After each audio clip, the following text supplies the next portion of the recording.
সকাল সকাল দেখো সবজির হাট নিয়ে বসে পড়েছি। একেবারে টাটকা টাটকা কুমড়ো ফুল। আর কাল রাতে না প্রচণ্ড হারে ঝড় বৃষ্টি হয়েছিল, তাই সকাল হতে না হতেই তোমাদের দাদাভাই জমিতে গিয়েছিল। ওই যে সবজি লাগিয়েছিলাম, অনেকটা কষ্ট অনেকটা পরিশ্রম দিয়ে আজকেই ফসল। তো কুমড়ো গাছে প্রচুর ফুল হয়েছিল, অর্ধেকটা অন্যজনকে দেওয়া হয়েছে, বরবটিও অর্ধেকের বেশি অন্যজনকে দিয়ে দিয়েছি। বেগুন প্লাস ঝিঙ্গে সমস্তটাই কিন্তু আমার জমির সবজি। তবে একটু কয়েকদিন ধরে কষ্ট করেছিলাম বলে আজকে এই জিনিসটা দেখতে পাচ্ছি। বাজারে দাম দিয়ে আর কিনতে হলো না। হ্যালো বন্ধুরা, গুড মর্নিং। কেমন আছো তোমরা? আশা করি সবাই খুব ভালো আছো, আর আমরাও বেশ ভালো আছি। আমি আলপনা, আমার নতুন আরও একটি ব্লগে তোমাদের সবাইকে অনেক অনেক স্বাগত।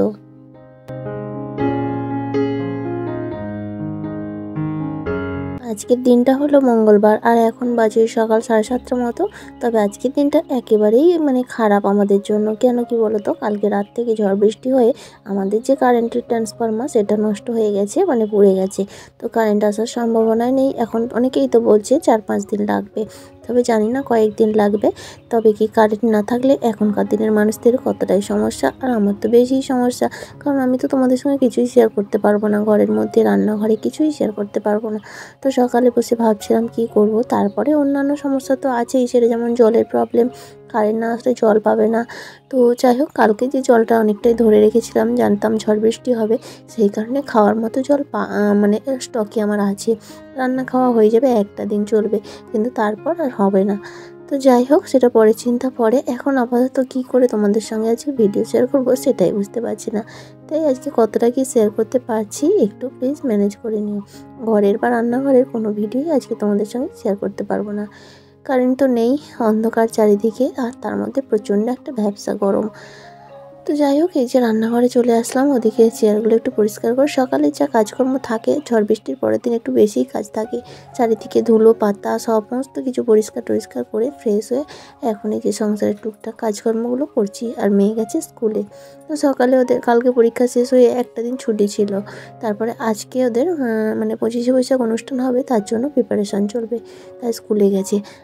চলে আসবে, তা এতক্ষণে আমি ততক্ষণে টুকটাক করে সংসারের কাজগুলো করছি। আর এই যে কালকে প্রচণ্ড ঝড়ে ধুলোবালিও ভর্তি হয়ে গেছে, তাই বাইরের দুয়ারের চেয়ার টেয়ারগুলো পরিষ্কার করে এখন চলে আসলাম রান্নাঘরে গ্যাস ওভেনটা সুন্দর করে মুছে নিতে। এরপর টেবিলটাও একটু মুছে নেব। আর দেখতেই পাচ্ছ, এমার্জেন্সি ল্যাম্প জ্বেলে এবং ফ্ল্যাশ লাইট জ্বেলে, কিন্তু তাও বোঝা যাচ্ছে না। তো যাই হোক বন্ধুরা, আজকে এখন থেকে তোমাদেরকে সাথে নিয়ে আমার আজকের ভিডিও শুরু করছি। আর যদি ভিডিওটার কোনো অংশ একটু ভালো লেগে থাকে, তাহলে প্লিজ একটা লাইক কমেন্ট করে জানিয়ে দিও।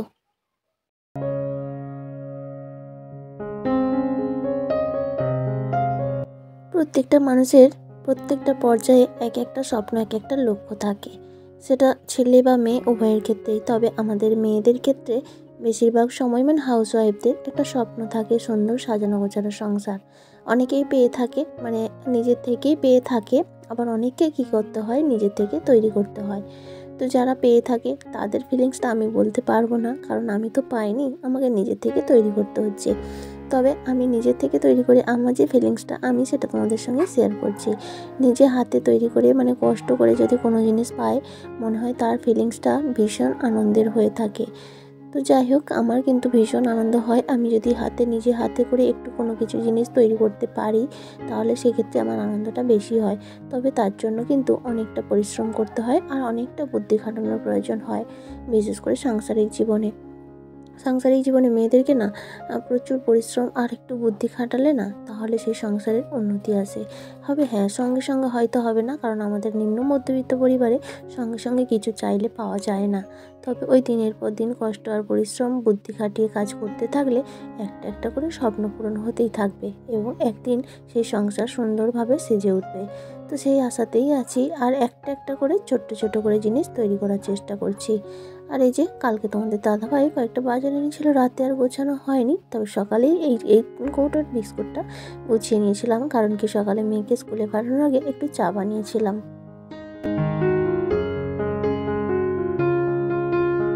তারপরে যে এদিকে সবজির হাট নিয়ে বসে পড়েছি। কুমড়ো ফুল আজকে অনেকটাই হয়েছিল, কুমড়ো ফুলের বড়া বানাবো। তবে আজকে শুধুমাত্র কুমড়ো ফুল দিয়ে, বেসন দিয়ে, কালো জিরে দিয়ে বড়া করবো। অন্যান্য দিন কম থাকে বলে একটু পেঁয়াজ লঙ্কা দিয়ে পরিমাণটা বাড়িয়ে নিই। আজকে যেহেতু পরিমাণটা বেশি, এমনিই করব। আর করব আজকে ঝিঙ্গে আলু পোস্ত। আর এই যে বেগুনগুলো একটু একটু পোকা লেগে গেছে, কারণ বেগুনের ওষুধ দিতে হয় নিয়মিত, তো আমরা সেটা দিই না আর কি। তো সেই কারণেই, তো যাই হোক, ঘরে খাওয়ার মতো উপযুক্ত আছে। তো সেগুলোকে ভাজা করব আর একটু ডাল বানাবো। তো আজকে দুপুরের মেনু এটাই। কারেন্ট থাক বা না থাক, রান্না খাওয়া তো আর বন্ধ হয় না, সেটা তো করতেই হবে, তাই না? তবে আজকে রান্না করতে ভীষণ অসুবিধে, এবং রান্না করতে করতেই অন্যান্য জায়গায় যে কারেন্ট দিয়ে দিয়েছে, আমাদের এখানে ট্রান্সফর্মার পুড়ে গেছে বলে লাইনটা নেই। তো জানো তো, 5-6 বালতি জল বয়ে নিয়ে এসেছি দুপুরে। তবে হ্যাঁ, রাতের দিকে সুখবরটা পেয়ে গেছি, মানে কারেন্ট যা চলে এসেছিলো, বিকেলেই চেঞ্জ করে দিয়েছিল। আর এদিকে দেখো, আমার মেয়ে স্কুল থেকে এসেই খাওয়া দাওয়া করে হাতের কাজ করতে, মানে স্কুলের কাজগুলো করতে বসে গেছে। কেন কি বলো তো, আগামীকাল 25শে বৈশাখ, ওর সকাল থেকেই অনুষ্ঠান স্কুলে। তারপরে এসে দুপুরে খাওয়া দাওয়া করে আবার বিকালে প্রোগ্রাম রয়েছে, যেখানেও নাচ শেখে সেখানে। তো সেই কারণে সন্ধ্যায় আর সময় পাবে না, তাই এখনই কাজগুলো করে রাখছে। আবার বৃহস্পতিবার সকালে স্কুল, তো সেই কারণে। আর এই যে একজনদের মন্দিরের দিন ধরা ছিল, তো প্রসাদ দিয়ে গেছে, মেয়েকে এখন ওটাই দিয়ে নিচ্ছি। ও এখন খেয়ে নিক, আমি এবার চটপট রান্নাগুলো করে নিই। আর এই সঙ্গে আমার মেয়ের বাংলা হাতের লেখাটা একটু তোমাদের সঙ্গে শেয়ার করে নিচ্ছি। দেখো তো কেমন হয়েছে, অবশ্যই কমেন্ট করে জানিও।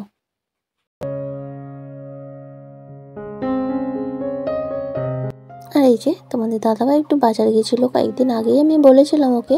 তবে অনলাইনে দেখেছিলাম, দাম কিন্তু অনেকটাই সস্তা, কিন্তু জিনিসটা ভালো হবে কি না তাই নিতে পারছিলাম না সাহস করে। তাই ওকে বলেছিলাম সবজি রাখার জন্য 3 তাকের একটা র্যাক আনতে, তবে গোল আনতে বলেছিলাম। তো ও দেখেছিল গোলগুলো খুব একটা মজবুত নয়, তাই এই জিনিসটা এনেছে। কী বলতো, ওই যে সংসার সাজানোর জন্য কত জিনিসের যে আমাদের প্রয়োজন হয়, কিন্তু সবটাই তো আমরা একসঙ্গে নিতে পারি না, ওই একটা একটা করে আর কি। এখনও আমার সংসারে অনেক কিছুর প্রয়োজন রয়েছে, মানে স্বপ্ন রয়েছে আর কি। এই জিনিসে কিন্তু প্রয়োজন মেটানো যায়, কিন্তু কি বলতো, প্রত্যেকটা মানুষের আলাদা আলাদা স্বপ্ন থাকে যে আমার সংসারে এই জিনিসগুলো রাখবো। তবে জানি না সবটা পূরণ করতে পারবো কি না, তবে যতদিন বেঁচে থাকবো একটা একটা করে পূরণ করার চেষ্টা করব। আর তার জন্য অবশ্যই তোমাদের সাপোর্ট দরকার। কি বলতো, আমাদের এই ছোট্ট ছোট্ট স্বপ্ন ইচ্ছা পূরণ করার জন্য না, আমাদের হাউসওয়াইফদের, বিশেষ করে নিম্ন মধ্যবিত্ত পরিবারের হাউসওয়াইফদের না একটু স্বনির্ভর হওয়া দরকার। যদি তার নিজের অন্য কোনো যোগ্যতা থাকে সেই দিয়ে, কিংবা অনেকের তো অনেক রকম যোগ্যতা থাকে না, শুধু যে পড়াশোনা জানলেই হয় তাই কিন্তু নয়। অনেকের অনেক রকম যোগ্যতা থাকে, সেগুলো কিন্তু প্রকাশের অভাবে ট্যালেন্টগুলো বা প্রতিভাগুলো নষ্ট হয়ে যায়। তো আমরা যদি সেটার সুযোগ পেয়ে থাকি, অনেকেই অনেক কিছু দেখাতে পারবে। তো যাই হোক, সেই জন্যই ইউটিউব প্ল্যাটফর্মে এসে, আমি বলবো না যে আমি শখে করছি, অবশ্যই আর্নিংয়ের চেষ্টা করবো, মানে আর্নিংয়ের জন্যই এসেছি। কারণ আমার হাজব্যান্ডের যা ইনকাম, তাতে আমার যা স্বপ্ন এবং আমার বাচ্চাকে মানুষ করার মতো, মানে মনের মতো করে মানুষ করার মতো সামর্থ্য নেই, অনেকটাই কষ্ট হয়। এখন যেটুকু করে চলেছি তাতে অনেকটাই কষ্ট, তাই চেষ্টা করছি যদি কিছু করতে পারি। মানুষের মানে কথায় আছে না, আশায় মরে চাষা। তবে হ্যাঁ, এটা কথাটা আমি মানি যে চেষ্টা করলে নাকি মানুষ একদিন সফল হয়। তবে দেখা যাক কতটা কী হয়, আর তার জন্য অবশ্যই তোমরা আমার পাশে থেকো, আমাকে সাপোর্ট করো। দেখো, তারপরে চলে এসেছি একেবারে বিকেলে। দুপুরে তো ভীষণ গরম, ঘুম টুম তো একেবারেই হয়নি, সারাক্ষণ মেয়েকে হাত পাকা দিয়ে হাওয়া করে গেছি। রান্নাবান্না করে খাওয়া দাওয়া করেছি, তোমাদের সঙ্গে তো শেয়ার করতে পারলাম না, মেনু তো বলেইছিলাম। আর এখন এই যে বিকেলে ঘর দুয়ারগুলো ঝাড় দিয়ে নিয়েছি, এখন এই যে বাড়িটা ঝাড় দিয়ে নিয়েছি। আর যেহেতু ঝড় বৃষ্টি হয়েছিল, প্রচণ্ড পাতা ফাতা চারিদিকে 3-4 বার ঝাড় দেওয়া হয়েছে, তারপরেও দেখছো কত নোংরা। আর এখন জল আনতে গিয়েছিলাম অন্য এক জায়গায়, তো সেখানে দেখলাম ট্রান্সফর্মার গাড়িতে করে নিয়ে চলে এসেছে। তো ওদেরকে জিজ্ঞেস করলাম যে হয়ে যাবে কি না, ওরা বললো হ্যাঁ 3 ঘন্টা, মানে 2-2.5 ঘন্টার মধ্যে হয়ে যাবে। তো ভাবলাম এখন ওই 4টে মতো বাজে, তাহলে 7টা 7:30টার মধ্যে জল পেয়ে যাব, তাহলে আর আনার দরকার নেই। তো সেই জন্য চলে আসলাম। এসে এই যে ঘর দরগুলো ঝাড় দিয়ে নিয়ে মেয়েকে এখন একটু নাচ প্র্যাকটিস করাবো, কারণ কালকে তো প্রোগ্রাম রয়েছে, তো সেই কারণে।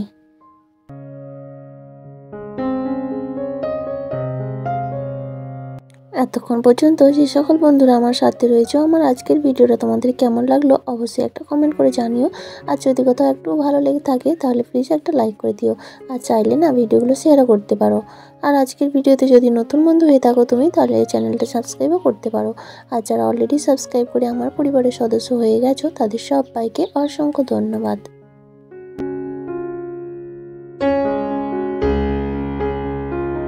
এখন এখন আবার অনেকটা সময় পরে এই মুহূর্তে কিন্তু কারেন্টটা চলে এসছে। দেখো আমাদের এমন একটা অভ্যাস হয়ে গেছে না, কারেন্ট ছিল না বাড়িতে, মনে হয় কোনো কিছুই ছিল না, খুবই সমস্যা হচ্ছিল। কারেন্ট আসতে জল এসছে, চারিদিকে জল টল সমস্ত জায়গায় ভরে নিয়েছি। আর তারপরে এই যে জিনিসটা নিয়ে এসেছিলো এর মধ্যে সবজিগুলো গুছিয়ে নিচ্ছি। তবে এই মুহূর্তে সবজি আমার বেশি বাড়িতে নেই, যেহেতু জমিতে হচ্ছে, বাড়িতে তুলে নিয়ে এসে আর শুকনো করবো কেন, টাটকা টাটকা নিয়ে এসে রান্না খাওয়া হবে। তো সেই কারণে যেটুকু আছে সেটাই গুছিয়ে নিলাম। আর এখন রান্না বসাবো, ডাল আলু ভাতে আর ডিম ভাজা। আর আজকে রাতে এটাই মেনু হবে। তাহলে বন্ধুরা চলো, আমার আজকের ভিডিওটা এ পর্যন্তই। আবার দেখা হবে আগামীকাল নতুন আর একটি ব্লগের সঙ্গে। ততক্ষণ পর্যন্ত সবাই ভালো থেকো। আজকের মতো টাটা।